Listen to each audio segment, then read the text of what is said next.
Hi everyone, it's Deb here from Deb's Greenhouse, and we have today's top 5 plants. We are starting off with this cute little vine. It's a trailing vine that flowers. This is the flower. It's super fuzzy and really cute. This is called a chenille plant or a firetail plant.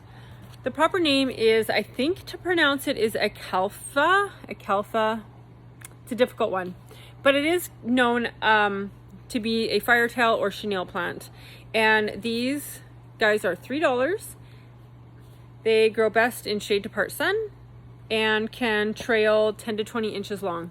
This is a plant that is, I think our ancestors would have used as a houseplant, as a hanging basket houseplant.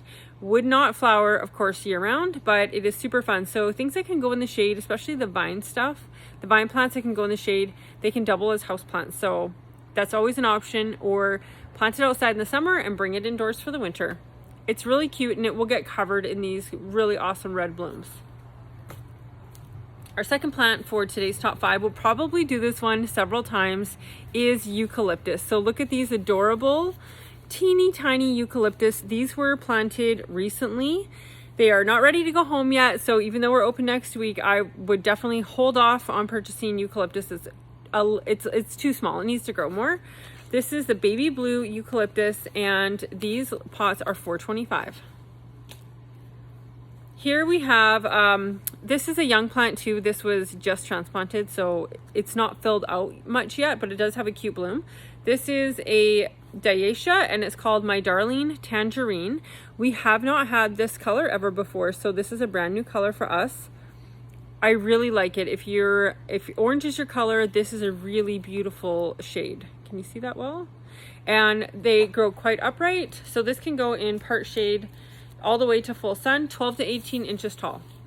So I would say it's similar in size to the Diascia we've had in previous years, but this is a new color.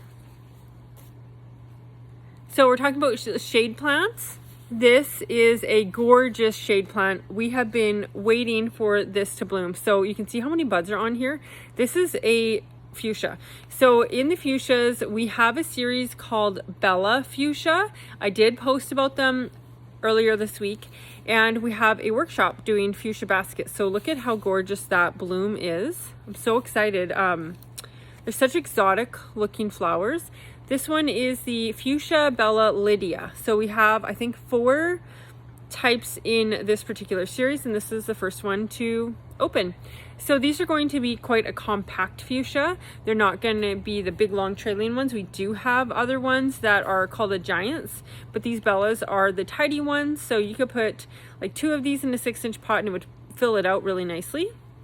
Or put like 4 or 5 of them. I'd say 5 of them in like a 10-inch pot to have a nice full basket, but it's not going to trail heavy. It'll just be this beautiful mass of blooms. And fuchsias attract hummingbirds. They like to feed from the flowers. Our 5th plant for today's top 5 is this really beautiful Thunbergia or Black-Eyed Susan. This one is called Coconut Appeal, and it is by the Proven Winner brand. These ones have 1 plant in the pot. Proven Winner made some changes this year, and we have to use our branded pots. So that's what we're doing, even though we're not too wild about it. I've had lots of conversations with them over that subject, but I'm not afraid to say, hey, we're following the rules, but we're not a fan. So this is called Coconut Appeal. It is at Proven Winner, but it's this gorgeous, gorgeous, kind of a creamy white with a brown black eye. So the Thunbergia need full sun.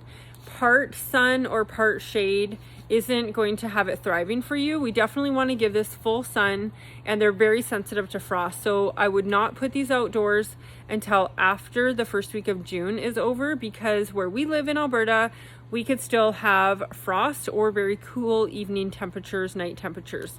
So but look at how pretty that is. It'd be great to mix with some potato vines and some black foliage, and even bright colors would be fun. So there's endless possibilities of mixing this, and we have lots of these in store. So we'll see you guys soon. Thanks for watching our today's top 5 plants. Bye for now.